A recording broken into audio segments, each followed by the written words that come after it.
Si vous cherchez à augmenter la visibilité de votre site sur les engins de recherche, l'audit SEO sera la première étape. Il vous permettra de faire une analyse globale de votre site web pour voir quels sont les points à améliorer en termes de SEO. Aujourd'hui, le but de la vidéo, ça va être de vous expliquer ce qu'est un audit SEO et les différentes étapes pour que vous puissiez voir des améliorations de vos actions SEO dans les prochains mois.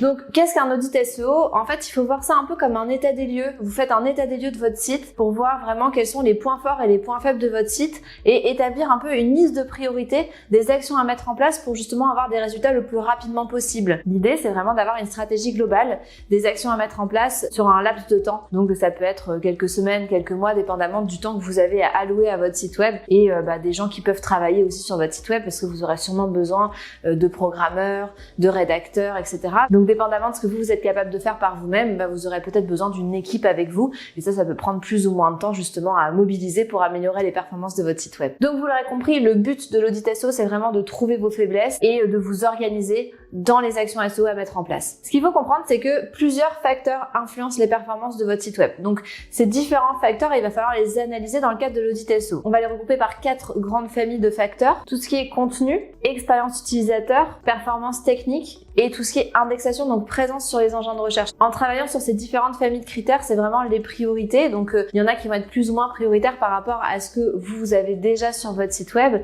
Et l'idée, en faisant cette analyse, en établissant les priorités, etc., c'est vraiment d'aller travailler en priorité sur ce qui va vous impacter le plus dans les premières semaines, parce que premier jour, c'est pas comme ça que fonctionne le SEO. En général, c'est pas du jour au lendemain que vous aurez des résultats. Ça prend quand même du temps. Il faut le temps que Google analyse de nouveau votre site web et prenne en compte les modifications pour réajuster complètement ces résultats. Donc c'est sûr que ça prend un petit peu de temps, mais vous pouvez quand même espérer avoir des résultats relativement rapidement, on va dire dans les mois qui suivent l'implémentation des recommandations.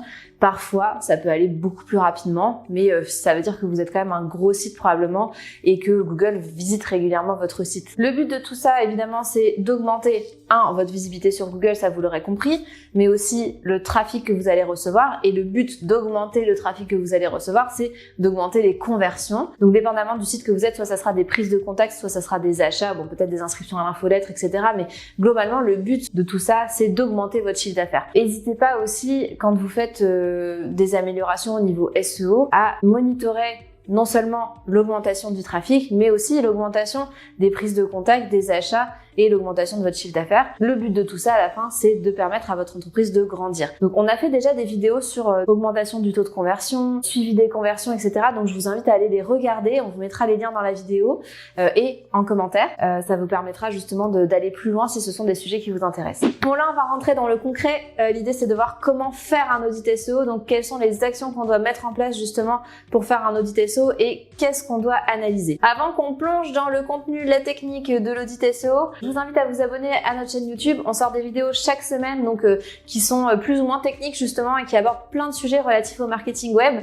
Donc ne manquez pas ça, on fait ça pour vous. Abonnez-vous. La première étape, ça va être de faire une analyse générale de votre site web. Alors on parle d'une analyse générale, c'est pas juste on regarde le site web et puis on donne ses avis, mais là c'est une analyse générale SEO. Donc là ce qu'on va faire, c'est qu'on va crawler le site. Crawler le site, c'est qu'on va utiliser un crawler, donc c'est un logiciel qui va permettre d'aller explorer toutes les URL d'un site web. Et là, on va avoir une vue d'ensemble d'un certain nombre d'erreurs ou de bonnes pratiques, dépendamment. Il n'y a pas que des erreurs sur un site web, heureusement. Et à partir de cette analyse-là, on va aller un peu plus en profondeur sur chacun des critères. Au niveau des outils de crawl, il y en a plein. En fait, la plupart des logiciels SEO qui sont peut-être sur une base plus mensuelle, par exemple SEMrush, Moz, etc. En fait, ils ont des crawlers qui sont intégrés, c'est-à-dire que vous allez mettre l'URL d'un site puis ils vont crawler toutes les URL du site. Après, vous avez aussi des logiciels que vous pouvez installer sur votre ordinateur. Un des plus connus, c'est Screaming Frog. C'est un outil qui est très bien. Nous, je dirais qu'on l'utilise beaucoup à l'interne, donc je vous encourage à l'utiliser si jamais vous en avez besoin. C'est un outil qui est payant, mais c'est beaucoup moins cher que les outils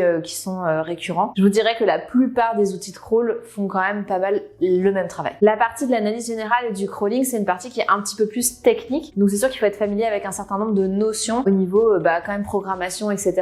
Quand on fait du SEO, le SEO c'est pas juste l'optimisation de texte, ça va être aussi tout ce qui est un peu plus technique justement, et là on va rentrer dans le technique. Donc la première étape justement avec toutes ces données qu'on va avoir de notre analyse générale grâce à notre crawler, ça va être d'analyser le SEO interne. Dans le SEO interne, on a tous les éléments techniques. Donc là on parle de par exemple l'analyse du nom de domaine. Donc c'est pas nécessairement le crawler qui va permettre d'analyser le nom de domaine, mais ça fait partie des choses qu'on doit analyser dans les éléments techniques. Depuis combien de temps existe le site web? Quelle est son autorité de domaine? C'est une espèce de note qui va être donnée au site web pour voir tiens, est-ce que c'est un site qui est crédible ou pas. Généralement quand vous avez un site web qui vient juste de naître avec très peu de contenu ou qui n'a pas vraiment un historique, vous allez avoir une autorité de domaine qui est très faible, qui est de 1 par exemple, donc c'est le minimum qu'on peut avoir. Et puis au fur et à mesure des années, du contenu que vous allez mettre, etc., vous allez augmenter en autorité de domaine. Donc c'est pour ça qu'on va avoir des sites web, les sites web de banques par exemple, qui existent depuis des années, qui ont énormément de contenu, etc., ils ont des autorités de domaine très fortes. Un site qui vient de naître, comme je disais, va avoir une autorité de domaine qui est très faible. Et puis un site qui est pas forcément le site visité par tout le monde comme YouTube ou Gmail ou Facebook, etc., aura probablement une autorité de domaine qui est comprise entre 20 et 50, je vous dirais, après quelques mois ou années de vie. Ce qui est intéressant, ça va être de comparer ça en fait avec les concurrents, parce que finalement, qu'est-ce que ça veut dire si on a 20 d'autorité de domaine? Ça veut rien dire. Si jamais on a 2 ans d'existence ou 20 ans d'existence, si vous êtes face à des concurrents qui ont 40 ans d'existence, une autorité de domaine de 90, déjà c'est plus compliqué pour vous de vous positionner.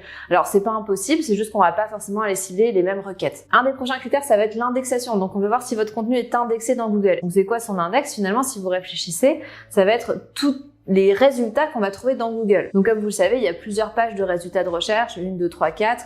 En général, les gens ne vont pas au-delà de la première page de résultats de recherche, d'où l'importance de l'optimisation pour les moteurs de recherche, d'où l'importance d'être dans les premiers résultats. Mais quand on démarre, on veut s'assurer d'avoir nos pages qui sont indexées dans Google. Parce que si vous avez par exemple un site de, 300 pages, et qu'il y en a 0 qui sont indexés dans Google, qui sont ni sur la première, ni sur la 10e, ni sur la 300e page, ça veut dire que quelque part il y a quelque chose qui fonctionne pas, parce que la première étape pour positionner un site web, c'est de l'indexer. On indexe les résultats, c'est un peu comme un répertoire en fait, vous êtes dans le répertoire et puis après vous montez tranquillement dans les résultats pour être dans les premiers, pour être mis en avant. Mais si vous êtes jamais dans le répertoire, vous pouvez pas gagner vos points de crédibilité pour être positionné dans les premiers résultats de recherche. Donc on vérifie que Google a bien accès à toutes vos pages, on va aussi vérifier que vous n'avez pas trop de pages indexées. Alors aussi bizarre que ça puisse paraître, parfois on a des sites qui ont 50, 100 pages, on regarde dans Google et puis ils ont 1000 pages indexées parce que ils vont avoir un système de recherche qui crée des URL qui sont pas des pages en fait, mais qui sont vraiment des URL différentes. Et donc ça prend beaucoup de temps à Google d'explorer tout ça, et ça c'est pas quelque chose qu'on veut non plus, parce que finalement Google a toujours un temps limité pour analyser un site web. Donc si vous donnez des pages qui servent à rien ou des URL qui servent à rien parce qu'il y a des paramètres de recherche dedans ou quoi que ce soit, ça va poser problème, parce que peut-être que Google va perdre beaucoup de temps à analyser des pages qui n'ont aucune valeur ajoutée et ne pas visiter des pages qui ont de la valeur ajoutée. Dans cette étape-là, on va aussi analyser le fichier robot.txt et le fichier sitemap XML pour s'assurer que vous avez donné les bonnes indications à Google, parce que parfois en fait on va avoir une indication de ne pas indexer le site. Ça c'est des choses qu'on met quand on développe un site web, parce qu'on veut pas nécessairement qu'un site web qui soit pas terminé soit indexé par Google et puisse être visité par des gens qui vous connaissent pas. Par contre normalement une fois que le site est en ligne, on enlève cette instruction, mais parfois il arrive que le programmeur l'oublie et c'est des choses qui arrivent. C'est juste que c'est dommage de s'en rendre compte au bout d'1 an de mise en ligne d'un site web parce qu'on audite le site à ce moment-là par exemple. On va aussi regarder comment Google perçoit vos pages. En fait, on a des codes serveurs pour s'assurer que les pages sont correctement lues, qu'elles renvoient le bon code, qu'elles sont conformes en fait. Le plus fréquent, c'est le code 200, donc c'est un code serveur qui dit voilà, la page s'affiche, tout est parfait. Et on a des codes d'erreur, donc par exemple, on va avoir le code 404. Ça, c'est dans le cas par exemple où vous avez une page qui n'existe plus. Donc ça arrive parfois quand on a un site e-commerce ou n'importe quel site, on fait une modification, soit on fait une modification d'URL, ça vous est forcément déjà arrivé, vous naviguez sur un site web, ah oups, la page n'existe plus. Eh bien, c'est pas juste un message qu'il faut afficher, c'est aussi un code d'erreur qui doit être correct. C'est-à-dire que on informe Google que cette URL n'existe plus et donc qu'elle renvoie un code d'erreur 404, donc c'est plus technique que simplement un message. Le message qu'on voit sur le site web, c'est pour les visiteurs et Google, lui, doit lire une page d'erreur. Pourquoi c'est important? C'est que si vous n'avez pas ce code-là qui apparaît, vous ne saurez pas qu'il y a des pages d'erreur sur votre site web. Parce que justement, quand on crawl un site web, on voit tous les codes de toutes les pages. Donc on peut voir, ok, page 200, mettons votre page d'accueil, vos pages services, tout est parfait, elles sont en code 200. Puis là, bam, une page 404. On va aller explorer cette URL et on va aller voir, tiens, pourquoi on a une page d'erreur 404? Est-ce que finalement c'est une page qui doit être là et donc faut réparer le problème?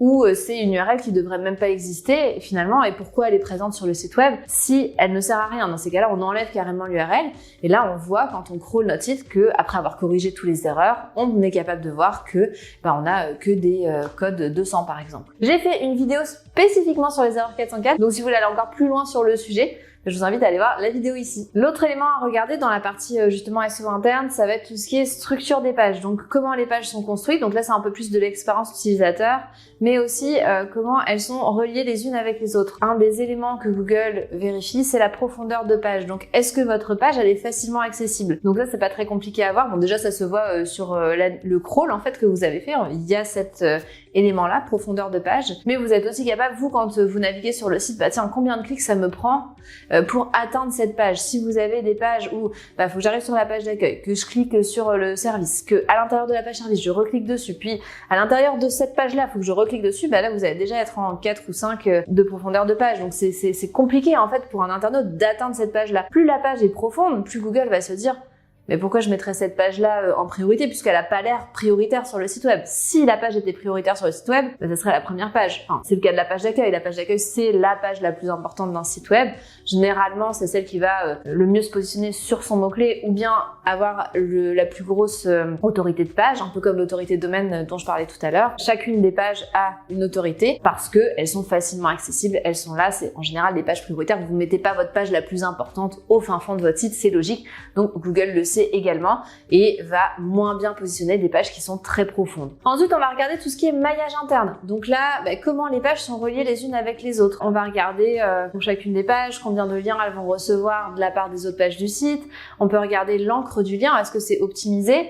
Donc les encres de lien, normalement, vous n'êtes pas censé mettre cliquer ici avec le lien sur le cliquer ici. Donc c'est quelque chose que normalement on est censé regarder pour définir des axes d'optimisation. Le but, n'oubliez pas de tout ça, c'est de dire ok, qu'est-ce qu'on doit faire pour positionner encore mieux le site web. Idéalement, on va recommander entre 2 et 10 liens internes par page, donc pages. Et puis quand je parle de pages, là dans ce cas-ci, je parle aussi éventuellement d'articles de blog. En général, dans les articles de blog, surtout s'ils sont très longs, on va faire beaucoup de liens internes. Vraiment vos pages de service, vos pages vendeuses, etc. Là, ça va être plus des liens vers contactez-nous ou des éléments de réassurance, comme par exemple votre portfolio, etc. On va moins en faire sur les pages de blog, puisque finalement, si la personne est en train de regarder votre page de service, vous voulez pas la renvoyer sur un article informationnel. On va aussi analyser tout ce qui est arborescence. Est-ce que la façon dont est présenté le contenu est optimale? Donc là, ça rejoint un petit peu la profondeur de page, mais là, on est plus sur une question d'expérience utilisateur. Est-ce que vraiment on a présenté les bonnes pages à l'internaute pour inciter à la conversion? Parce que finalement, le but du SEO, c'est quand même de convertir. Donc en général, quand on fait une analyse SEO, on va aussi regarder, ok, quel est l'état du site? Est-ce qu'on a une chance que si jamais les gens viennent sur le site web, ils fassent l'action voulue? Dans l'arborescence, on va aussi regarder comment est organisé votre site, donc les menus, les sous-menus, les catégories, les sous-catégories, etc. Donc l'idée, c'est d'aller voir, est-ce que c'est logique? Un peu comme si jamais on visite une maison, on met pas les toilettes dans la cuisine. Ça, c'est logique. Là, c'est la même chose. On va regarder, est-ce que ça fait du sens et que c'est incitatif à utiliser votre site, rester sur votre site et faire l'action souhaitée. Si vous voulez plus d'informations sur l'arborescence, on a aussi fait une vidéo super complète sur l'arborescence, donc on va vous mettre le lien ici. La dernière chose qu'on analyse dans tout ce qui est SEO technique, alors évidemment on pourrait analyser encore beaucoup de choses. Là l'idée c'est de ne pas faire une vidéo qui va durer 5 heures et de vous donner les points principaux, de vous expliquer un peu comment les analyser, mais évidemment on pourrait passer 50 heures à faire un audit SEO, ça finit jamais, dépendamment de la taille du site bien sûr, mais là on va vraiment sur les éléments principaux. Dans cette partie, la dernière étape, on est sur la pagination. Donc là, ça va être de voir, quand vous avez plusieurs listes de pages, quand vous avez un blog, souvent, vous avez, disons que vous avez 150 articles de blog. Quand vous cliquez sur blog, vous n'avez pas tout chargé, les 150 résultats sur cette page-là, parce que sinon, ça va être beaucoup trop long à charger et compliqué pour Google. Donc ça c'est sûr que le temps de chargement d'une page, c'est un critère important. D'ailleurs, c'est quelque chose que vous devez analyser aussi. Quelles sont les pages les plus longues à charger? Globalement, quel est le temps de chargement de votre site, etc. pour améliorer ça, parce que ça, c'est un des critères les plus importants aussi. En fait, il y a plein de critères importants, mais c'est vrai que Google met beaucoup l'accent sur le temps de chargement des pages. Un autre gros élément du SEO interne, évidemment, ça va être tout ce qui est contenu. Donc là, on a beaucoup d'experts SEO justement qui vont se concentrer sur le contenu parce que finalement, une fois que la technique est optimisée, on va travailler beaucoup sur le contenu parce qu'en plus le contenu c'est quasiment réoptimisable à l'infini. Pourquoi? Parce que même si vous avez optimisé votre contenu aujourd'hui, il est possible que vos concurrents le fassent aussi, que les pratiques de Google, les bonnes pratiques évoluent. Donc ça veut dire qu'il faut un peu tout le temps se remettre en question dans notre stratégie de contenu et peut-être réoptimiser des contenus qu'on a déjà optimisés. Souvent, quand on optimise un contenu, il est valable au moins pour un an. Dans l'analyse du contenu, il y a plein de choses qu'on peut analyser. On peut analyser les mots-clés qui sont choisis pour chacune des pages, comment ils sont insérés dans les pages, quelles sont les pages de notre site web. On a aussi tout ce qui est articles de blog, donc quelle est la stratégie de contenu quand on rajoute du contenu de manière régulière sur un site web. On va aussi analyser tout ce qui est positionnement des pages les unes par rapport aux autres et puis tout simplement dans Google, et aussi le positionnement des concurrents parce que finalement il y a toujours un premier et un dernier sur Google. Nous on va être premier, mais ça veut dire qu'on doit prendre la place de quelqu'un d'autre. Donc évidemment il faut analyser ce que font les concurrents pour un mot-clé donné. En fait souvent ce qu'on fait c'est que pour une page on va choisir un mot-clé ou un groupe de mots-clés qui sont très similaires qu'on va vouloir positionner sur la page. Dans ce cas-là ce qu'on fait c'est qu'on va regarder pour ces mots-clés là qui se positionnent. Déjà est-ce que ça fait du sens? Parce que si jamais vous tapez les mots-clés que vous avez choisis et que vous voyez que ce ne sont pas du tout vos concurrents, que c'est quelque chose qui a rien à voir. Par exemple, si vous vendez des piscines et que vous tapez piscine et que là vous avez, je sais pas, la définition de piscine qui apparaît, mais aucun vendeur de piscine, peut-être qu'il faudrait miser sur le mot-clé achat de piscine plutôt que piscine générale. Ça, c'est quelque chose qu'on va regarder aussi. Est-ce que les mots-clés sont bien choisis? Voir si des concurrents ou en tout cas une intention de recherche concurrente est présente quand on tape un mot-clé sur Google, c'est la première étape. Et devinez quoi? On a fait aussi une vidéo sur l'intention de recherche, donc n'hésitez pas à aller la consulter. Elle est longue aussi. Vous allez beaucoup m'entendre parler si vous regardez toutes ces vidéos-là. Mais encore une fois, c'est pour vous donner une vue globale et puis que vous maîtrisez bien tous les concepts, donc n'hésitez pas à aller la regarder. Évidemment, ce qu'on va regarder aussi quand on analyse le contenu, c'est tout ce qui est contenu dupliqué. Donc on veut s'assurer qu'il n'y ait pas de contenu qui soit similaire entre plusieurs pages de votre site web ou même parfois entre vos pages et un site externe. Parfois, il y a des sites malheureusement qui vont copier votre contenu. Malheureusement, c'est de plus en plus fréquent aussi avec tout ce qui est robots, etc., intelligence artificielle. Il y a vraiment des sites qui vont copier votre contenu dès que vous l'avez mis en ligne. Donc ça, c'est quelque chose qu'il faut vérifier parce que sinon vous travaillez un peu pour rien. Dans la partie contenu, on va aussi analyser les liens. Donc le maillage interne, on en a déjà parlé un petit peu. Comment on va lier le contenu les uns aux autres, ça c'est super important. Surtout quand on écrit des articles de blog parce que souvent les articles de blog, le but c'est d'attirer des internautes et on veut que ces internautes-là, ils convertissent en fait. Donc on veut pas juste qu'ils lisent le contenu et qu'ils quittent après, on veut qu'ils lisent le contenu et puis qu'après ça qu'ils vous contactent pour prendre rendez-vous ou acheter votre produit. L'idée ça va être de les amener vers soit votre page contact, soit votre page d'achat, soit des produits. Donc ça fait partie du maillage interne. Et puis les liens externes qu'on fait, est-ce que ce sont des liens qui vont apporter de la valeur à votre article ou pas? Et évidemment dans cette partie contenu, il y a aussi une partie un petit peu plus technique qui est tout ce qui est balise titre et métadescription. On en parle beaucoup en SEO, donc la balise titre et la métadescription, finalement ils apparaissent dans les résultats de recherche de Google. Vous avez le lien bleu et puis la petite description en dessous. Le lien bleu c'est la balise titre, balise title même qu'on appelle, et la métadescription qui est en dessous. Donc ça, ce sont des éléments qu'on choisit. On peut décider nous-mêmes de ce qu'on veut afficher en titre et en description. Bon, depuis quelques temps, probablement années maintenant, Google peut décider de mettre autre chose que ce qu'on a choisi, mais ça le guide quand même pour comprendre le sujet de la page. Quand on analyse un contenu, on va regarder aussi la longueur des contenus. Alors, on regarde pas la longueur des contenus pour faire le contenu le plus long possible, parce que là, ça n'aurait pas de fin, mais on va regarder la longueur des contenus par rapport aux mots-clés que vous avez choisis, au sujet que vous avez choisi, comment vous le traitez, et par rapport à la longueur du contenu des pages qui sont déjà positionnées sur le mot-clé que vous visez. C'est sûr que historiquement, il y a des années de ça, on disait qu'il fallait 300 mots par page. Tout le monde a commencé à faire 300 mots par page, après on dit tiens, il faut 500 mots par page, et aujourd'hui, vous pouvez avoir besoin de 2000 mots pour vous positionner en premier sur Google, comme vous pourriez avoir besoin de 150 mots, parce qu'on se rend compte que ce que Google recherche pour un résultat, c'est simplement une définition. Puis il n'y a pas besoin d'aller faire 3000 mots pour une définition. Ça, c'est quelque chose qu'il faut regarder. Est-ce que le contenu que je mets est optimal? Est-ce que la façon dont je l'ai écrit est optimisée? Est-ce qu'on a des titres et des sous-titres? Ça aussi, c'est important. Si vous avez un texte qui fait 2000 mots et que c'est un gros bloc de texte, les gens là sur Internet, ils ont pas envie de lire l'équivalent d'un livre. Des fois, ils sont sur leur téléphone, sur leur ordinateur, sur une tablette parfois. Si vous analysez un peu comment sont construits les contenus, on voit toujours qu'il y a des titres et des sous-titres pour structurer, un peu comme des chapitres et des parties sous-parties, soit d'une dissertation, soit d'un livre, etc. Donc, il faut structurer votre contenu, c'est quelque chose aussi qu'il faut regarder parce que Google n'aime pas le contenu qui est pas structuré, tout simplement. Dans la partie interne, on va aussi analyser tout ce qui est expérience utilisateur. Donc comme je disais, j'ai déjà fait une vidéo sur le sujet, au cas où le lien est là. L'idée, ça va être vraiment de comprendre quels sont les aspects de l'expérience utilisateur qui vont impacter votre SEO. Parce que aujourd'hui, Google va positionner des sites non pas simplement sur le contenu et sur tous les éléments qu'on a déjà vus aujourd'hui, mais aussi sur est-ce que c'est un site qui est adapté à l'expérience utilisateur. Parce que évidemment, quand on a que des critères qui sont techniques, parfois on arrive sur des sites qui sont super optimisés, ils se chargent super vite, ils ont les bons mots-clés, mais techniquement,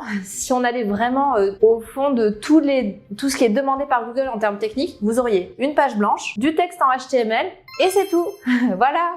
Évidemment, il y a eu des abus et Google prend en charge de plus en plus l'expérience utilisateur. Est-ce que le site déjà est agréable à regarder? Est-ce que quand vous arrivez, vous avez plein de publicités qui vous arrivent dessus? Est-ce que c'est ça, le contenu est bien structuré, mais aussi pas que en termes de mots en fait, mais aussi en termes de comment les choses sont, comment les éléments d'une page sont organisés. Est-ce que la page est lourde? Donc là, on a aussi encore une fois le chargement de la page. Si une page met 1 minute à charger, bon, de toute façon, personne va attendre 1 minute pour venir sur votre site web, mais vous imaginez bien que ça explique en fait. C'est que si les gens n'attendent pas 1 minute pour voir votre contenu, Google va pas vous positionner en premier, c'est logique. Donc il faut travailler le chargement de la page, ça fait partie de l'expérience utilisateur. Évidemment, j'espère qu'aujourd'hui votre site est responsive, donc adapté aux appareils mobiles, enfin en fait à tous les appareils. C'est aussi un critère qui est important, ça fait des années que Google dit que les sites doivent être adaptés à toutes les tailles d'écran, donc il faut impérativement que votre site soit responsive. Donc là, on a parlé de tous les critères du SEO interne. Donc le SEO interne, c'est le plus long puisque c'est ça qui va représenter en fait une grosse partie de l'analyse. Mais vous avez aussi tout ce qui est SEO externe. Et même si là, ça prend moins de temps à analyser, ça prend beaucoup de temps ensuite à réaliser. C'est-à-dire qu'une fois que vous dites ok, voilà l'état de mon SEO externe, il faut que j'aille chercher des liens, etc.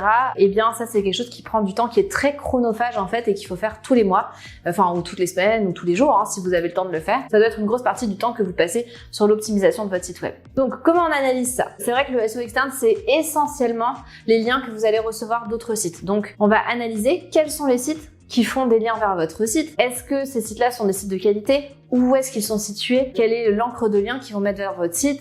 Est-ce qu'ils font un lien vers la bonne URL? Parce que ce qui arrive parfois, c'est que les propriétaires de sites décident de changer de nom de domaine, par exemple, et puis là, en fait, le site a fait un lien vers votre ancien nom de domaine qui renvoie peut-être ou pas vers votre nouveau site web, dépendamment de comment vous avez fait les choses. On va aussi regarder dans les liens que vous avez acquis l'autorité de domaine de ces liens. Est-ce que généralement vous avez des liens qui viennent plutôt de sites qualifiés ou plutôt de sites qui sont si on peut dire bas de gamme ou vraiment tous récents parce que normalement on est censé avoir un profil de lien qui est équilibré, donc vous avez quelques liens qui viennent de super gros sites, des liens qui viennent de petits sites, donc on essaye vraiment d'avoir quelque chose qui soit équilibré parce que aucun site n'a que des petits sites ou que des gros sites qui leur font des liens. On va regarder aussi le nombre de liens que vous avez. Après ça, c'est pas forcément quelque chose qui est très important. Enfin, dépendamment du site que vous avez, c'est sûr que si vous êtes un site très local et que vous avez des centaines de milliers de liens qui viennent vers votre site, c'est bizarre. Surtout si en plus ils viennent de Russie, de Chine, alors que vous êtes au Québec. Donc ça, c'est des choses qu'il faut faire attention parce que parfois, il y a des gens qui cherchent la facilité et je les comprends parce que c'est long en fait de faire tout ça. Ils vont se dire ok, je suis allé sur un site qui vend des liens, puis je peux avoir 100 000 liens pour $50. Bon, c'est pas la meilleure idée, je vous le dis. Dans les critères off-site, donc en dehors du site, on a aussi le SEO local. Est-ce que vous avez une fiche Google My Business? Déjà ça c'est la base en fait, c'est un peu du SEO local également. Et est-ce que vous êtes inscrit sur des annuaires? Donc là on parle pas non plus d'annuaires bas de gamme, on parle des annuaires principaux. Par exemple, souvent vous êtes censé être inscrit quand même sur les pages jaunes. Si vous êtes un restaurant, il y a plein d'annuaires pour les restaurants. Dépendamment de votre secteur d'activité, on va essayer de trouver des annuaires ciblés qui correspondent justement à votre secteur d'activité. Si tous vos concurrents sont sur certains annuaires, on veut que vous y soyez aussi. Donc ça aussi, au niveau de l'analyse concurrentielle, on peut voir justement les liens des autres concurrents et finalement quand on a un lien vers un annuaire, c'est un lien, donc on peut voir si vos concurrents partagent tous le même lien, ça veut dire que vous pouvez probablement être dessus aussi. Juste pour revenir sur les liens, un dernier point, il faut aussi faire attention à ce que le lien qu'on reçoit soit à peu près dans un secteur d'activité qui fait du sens. Si vous êtes un avocat et que vous avez un site de litière pour chat par exemple qui vous fait un lien, c'est un peu bizarre. Probablement que c'est pas super naturel, probablement que vous avez acheté ça, à moins qu'il parle de poursuite judiciaire, mais même là c'est un peu bizarre. Et on va aussi regarder, pour finir, la réputation de l'entreprise. Donc quand on tape le nom de l'entreprise, qu'est-ce qui sort? Parfois on a des surprises, souvent ça va, heureusement, mais c'est quelque chose qui est important parce que ça peut impacter vos positionnements sur Google tout simplement. Donc voilà, c'est terminé pour cette vidéo. Elle était quand même assez longue. Donc le but c'est évidemment, comme vous avez compris, de faire un état des lieux du site web. Une fois que vous avez fait cet état des lieux, que vous avez tout analysé, voyez quelles sont les priorités, sur quoi vous voulez travailler par la suite. Mais souvent, il y a des choses qui peuvent être corrigées plus rapidement. Donc dépendamment aussi de l'équipe que vous avez sous la main. Nous par exemple, on peut vous aider parce qu'on a des programmeurs à l'interne, on a des spécialistes SEO évidemment, des rédacteurs, etc. Donc on est capable de prendre en charge l'ensemble d'une stratégie SEO, heureusement pour une agence SEO. Donc n'hésitez pas à nous contacter si vous avez des besoins. J'espère en tout cas que cette vidéo vous aura aidé ou va vous aider, et l'ensemble des vidéos auxquelles j'ai fait référence. Encore une fois, n'hésitez pas à vous abonner à la chaîne. Comme vous voyez, on poste beaucoup de contenu. Donc ça serait dommage de ne pas en profiter. À la semaine prochaine!